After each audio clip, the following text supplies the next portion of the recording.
네, 안녕하십니까. 유한타증권의 통신지주 담당하는 이승우입니다. 오늘은 상법 개정 이후에 좀 어떠한 업종과 종목을 보면 좋을까를 좀 고민한 자료를 말씀을 드리도록 하겠습니다. 그래서 저 같은 경우는 이제 지주 부분을 말씀을 드리도록 하겠습니다. 어쨌든 대선 이후에 이제 아무래도 자본시장이랑 지배구조 개편에 대한 그러한 공약들이 좀 부상을 하면서 최근에 국내 증시들의 주가가 상당히 높게 올라왔습니다. 그러다 보니까 코스피나 코스닥 같은 경우가 이제 주요국 대비해서 크게 아웃퍼폼하는 이러한 그림을 그렸고, 그 중심에는 아무래도 고객 예탁금이라던가 아니면은 뭐 외국인 순매수가 큰 폭으로 올라오면서 아무래도 증시 상승을 좀 견인하지 않았냐 이렇게 좀 생각을 하고 있습니다. 그래서 어쨌든 지배구조 개선을 필두로 하는 이제 공약들로 인해서 좀 디스카운트가 해소되는 게 아니냐 이렇게 좀 생각을 하고 있고요. 그 중심에는 아무래도 지주업이 좀 있었던 것 같습니다. 아무래도 이번 대선 과정이나 이제 최근 작년 말부터 시작을 해서 이제 상법 개정이라는 이 법 개정에 대한 기대감이 좀 올라왔고, 거기에 더해서 자사주 의무 소각이라던가 아니면은 기업가치 재고 뭐 이러한 이제 법적인 개정을 통해서 아무래도 디스카운트 요인을 줄일 수 있다라는 기대감이 올라오면서 아무래도 질적 성장 쪽에 대한 기대감이 많이 높아지지 않았나 이렇게 생각을 하고 있습니다. 실제로 이제 지주업종으로 보고 있는 이제 복합기업 지수 자체가 올해 4월 이후로 큰 폭으로 좀 많이 올랐고요. 실제로 연초 이후로 기준으로 따진다라고 하면은 70% 이상 상승을 하면서 우리 국내 시장보다도 더 큰 폭으로 좀 상회를 하고 있습니다. 우리나라 같은 경우는 자본시장이 과거 10년 동안 외형 성장이 좀 빠르게 이어졌고요. 실제로 뭐 시가총액도 큰 폭으로 올랐고, 뭐 총 자산이라던가 아니면 개인 투자자 수도 이제 큰 폭으로 늘었기 때문에 아무래도 지금으로서는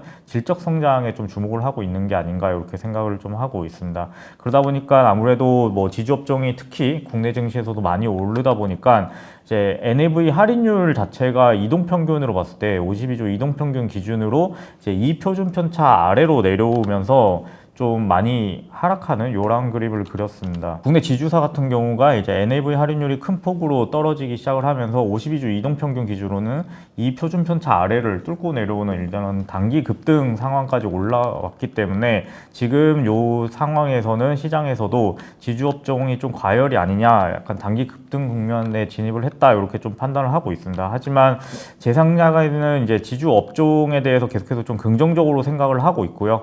이 부분이 결국은 지주사의 디스카운트를 만들어냈던 이러한 부분들이 해소될 수 있는 그러한 시점이 계속해서 오고 있지 않느냐 이렇게 생각을 하고 있습니다.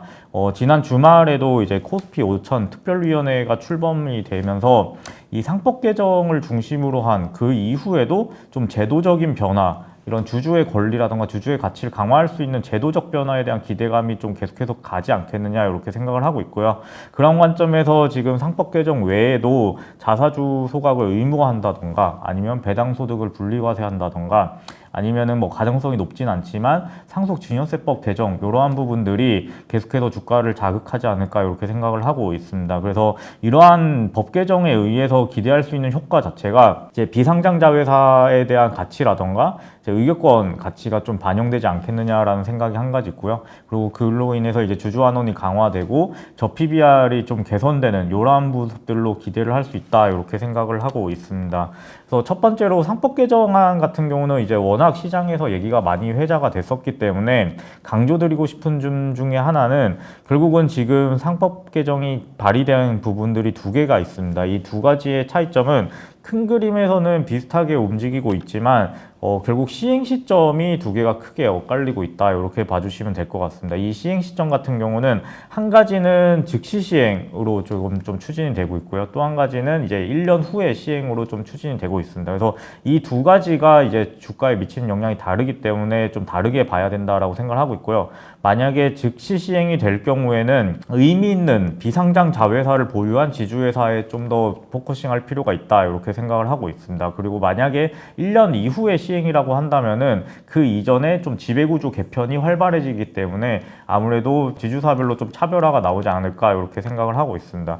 그 이유 자체는 상법 개정으로 인해서 가장 큰 효과는 아무래도 이사 충실의 의무 대상에서 주주가 확대가 된다, 주주로 확대가 된다라는 게 한 가지인 것 같고요. 그렇게 되게 되면은 아무래도 비상장 자회사의 가치를 이제 온전히 이제 지주사가 받아올 수 있다. 그리고 일반 주주의 의결권 가치도 부활을 하면서 이러한 부분들이 지주사를 견인하지 않겠느냐 이렇게 생각을 하고 있습니다. 그래서 주주가 포함되게 되면은 비상장 자회사의 상장이나 아니면 합병 가능성이 상당히 낮아지고, 그로 인해서 지주사는 비상장 자회사를 통해서 성장을 하면서 그 가치가 지주사를 온전히 받을 수 있다, 이러한 논리이고요. 그러다 보니까 아무래도 거기서 좀 주목할 만한 종목으로는 아무래도 CJ 올리브영이라는 회사를 갖고 있는 CJ라던가, 아니면은 지주사 중에서는 이제 의미 있는 비상장의 회사의 자회사의 개수가 가장 많은 LS에 좀 주목을 할 필요가 있다, 이렇게 생각을 하고 있습니다. 그래서 CJ 같은 경우는 전체 이제 순자산 가치 중에 올리브영이 차지하는 비중이 34%에 달하기 때문에 이러한 부분에 좀 주목을 하고 있고요. LS 같은 경우도 이제 사실상 사업을 견인을 하고 있는 LS 전선이라던가 엠트론, M&M 이러한 회사들이 이제 다 전부 비상장으로 이루어져 있기 때문에 이 부분에서 LS가 가치를 가져올 수 있지 않겠느냐 이렇게 생각을 하고 있습니다. 거기에 이제 상법 개정 이후에 기대할 만한 법안들로는 이제 자사주 의무 소각이라는 게 있고요. 그 부분에 대해서는 아무래도 장기적으로 이 주주 환원에 대한 이 신뢰도가 국내 시장에서 좀 커지면서 지주회사의 지분 가치도 상승시킬 수 있는 요인이지 않겠느냐 이렇게 생각을 하고 있습니다.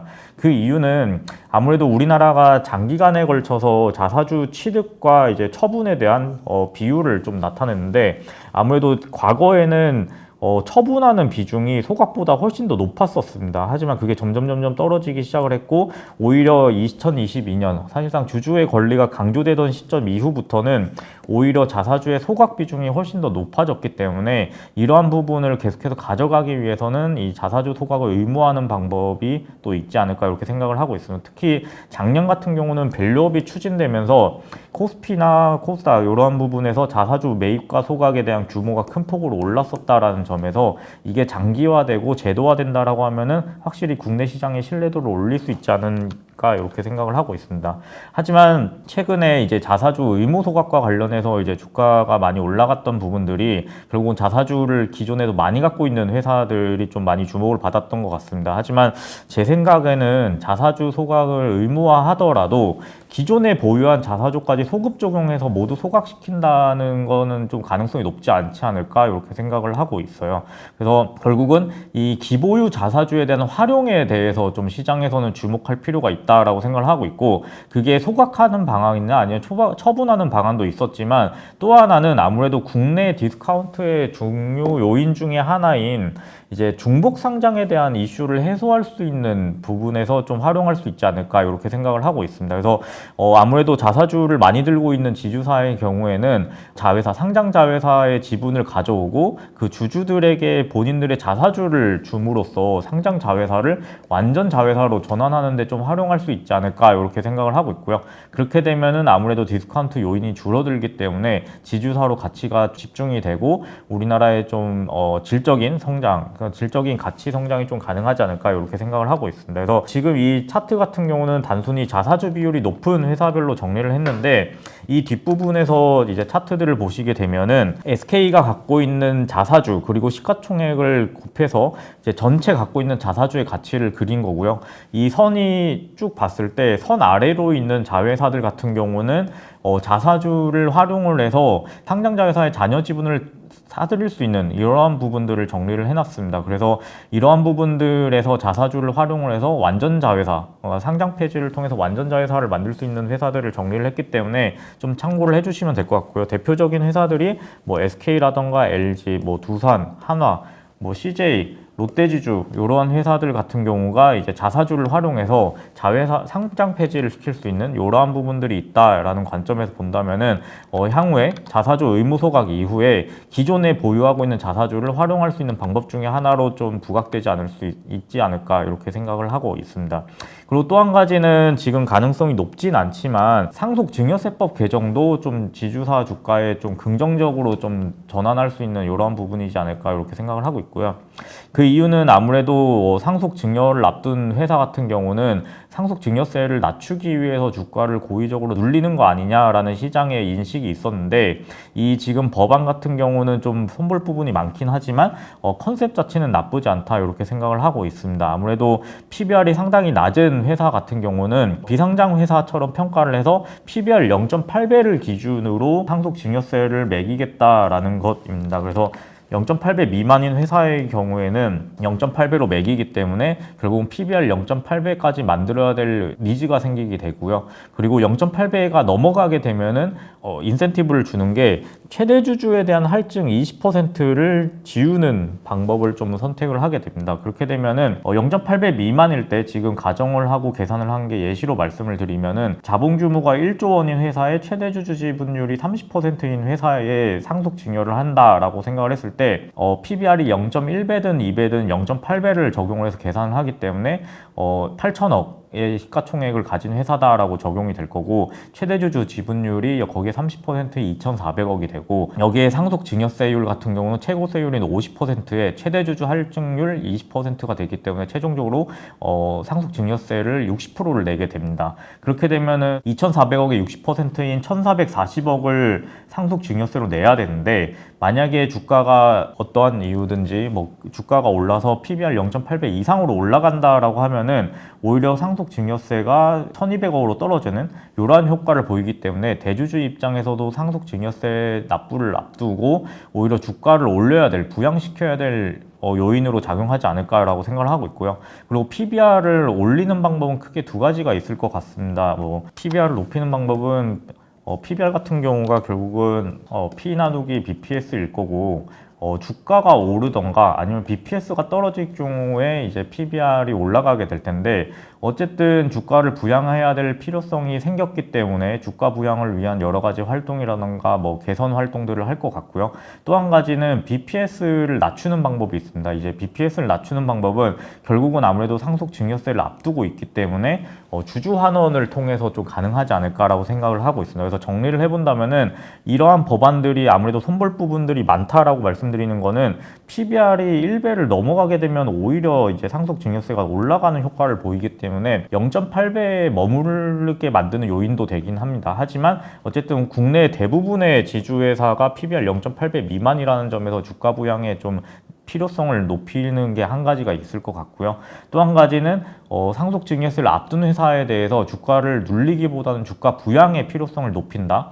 그리고 오히려 주가 부양을 하면서 상속 증여세 납부를 위한 재원 확보를 위해서 배당을 확대할 수 있다라는 기대감으로 인식이 바뀌면서 국내 증시에 좀 좋은 효과를 가져오지 않을까 이렇게 생각을 하고 있습니다. 그래서 정리를 하면은 최근에 지배구조 개선에 대한 이러한 기대감으로 인해서 디스카운트 요인들이 많이 줄었다라고 생각을 하면은 멀티플을 올리는 요인이었고요. 그걸로 인해서 외국인 투자자의 유입이 상당히 많아졌고, 그러다 보니까 결국은 장기적으로 계속해서 높아졌던 지주회사의 할인율이 축소가 됐다, 이렇게 볼 수 있을 것 같습니다. 하지만 이거는 어쨌든 단기적으로 센티멘탈의 개선에 의해서 멀티플이 올라간 요인이고, 여기 지금부터 주목할 부분들은 아무래도 중장기적인 뷰로 봤을 때 항상 지주사의 주가 방향성은 할인율도 중요하지만 펀더멘탈도 중요하게 작용을 했다라는 점입니다. 실제로 시가총액 같은 경우가 지주사의 시가총액들을 보면은 추이가 사실상 ROE와 동행하는 이러한 모습들을 항상 보여왔었기 때문에 결국은 중장기적으로 이 기대감이 계속해서 이어지면서 주가가 우상향하는 그림을 그린다라고 한다면은 펀더멘탈이 받쳐주는 종목을 좀 찾아내야 되지 않을까 이렇게 생각을 하고 있기 때문에 수익성이 개선되는 구간에서 이제 추세적 주가 상승을 견인을 했었습니다. 그래서 그러한 부분에 있어서 봤을 때 중장기적으로 ROE 개선이 예상되는 이러한 자회사들을 많이 갖고 있거나 그쪽에 비중이 높은 지주사를 좀 봐야 되지 않겠느냐 이렇게 생각을 하고 있고요. 그런 관점에서 봤을 때 아무래도 업황이 좋은 조선이라던가 원전, 금융업종에도 좀 주목할 필요가 있다 이렇게 생각을 하고 있습니다. 그래서 그러한 부분들은 조선이나 원전, 금융은 저희가 이제 콜라보 자료로 냈기 때문에 이제 담당자들의 자료를 참고하시면 될 것 같고요. 제가 보는 종목들 중에 두 가지는 SK랑 이제 동원산업을 작성을 했습니다. SK 같은 경우가 아무래도 리밸런싱을 최근 2년 동안 이제 고강도로 진행을 하다 보니까 재무구조 개선세가 계속해서 좀 많이 일어났습니다. 그러다 보니까 이제 최근 기준으로도 별도 순차입금이 이제 8.1조 원까지 감소를 했고요. 실제로 작년 말 지난달 기준으로 10조 원이 넘었었기 때문에 지금 큰 폭으로 순차입금 재무 구조가 계속 개선이 되고 있다라는 부분이 좀 긍정적으로 작용하지 않을까 이렇게 생각을 하고 있습니다. 그래서 디스카운트가 워낙 이제 장기간 주가가 하락을 했었기 때문에 최근에 주가가 다시 반등을 큰 폭으로 했고, 그럼에도 불구하고 여전히 밸류에이션 매력도는 높은 상황이다 이렇게 볼 수 있을 것 같습니다. 그래서 SK는 계속해서 재무 구조 개선이 이어지는 과정에서 디스카운트의 해소와 함께 좀 같이 보면 좋지 않을까 이렇게 생각을 하고 있고, 실제로 주주환원 정책도 여전히 24년 이후부터는 최소 DPS를 보장을 하고 있고, 거기에 매년 시가총액의 1, 2% 규모의 자사주 매입 소각 혹은 추가 배당을 할 거다라고 지금 주주환원 정책을 냈기 때문에 그러한 부분에서도 좀 중요하게 볼 수 있지 않을까 이렇게 생각을 하고 있습니다. 그리고 동원산업 같은 경우는 아까 말씀드린 자사주 의무 소각에 대한 것들에서 좀 출발을 했고요. 우리나라 증시의 가장 디스카운트 요인 중에 큰 걸로 이제 인식이 되는 것들이 중복 상장 이슈입니다. 근데 이러한 부분에서 최근에 동원산업 같은 경우는 동원 F&B를 이제 주식 교환을 통해서 100% 자회사로 편입을 한다라는 결정을 했기 때문에 이러한 부분에서 중복 상장에 대한 이슈를 선제적으로 좀 해소를 함으로써 좀 재평가가 되지 않을까라는 관점에서 좀 긍정적으로 볼 수 있을 것 같습니다. 거기다가 계속해서 이제 중간 배당을 올해부터 시작을 하고요. 배당 성량도 이제 30%까지 올리기로 이제 좀 결정을 했기 때문에 어쨌든 지배구조 개선을 통한 이런 할인율 축소, 그리고 주주환원 강화를 통해서 계속해서 밸류에이션을 올려갈 수 있는 이러한 부분들에서 긍정적으로 생각할 수 있지 않나라는 관점에서 좀 같이 봐주면 좋지 않을까 이렇게 생각을 하고 있습니다. 네, 이상입니다.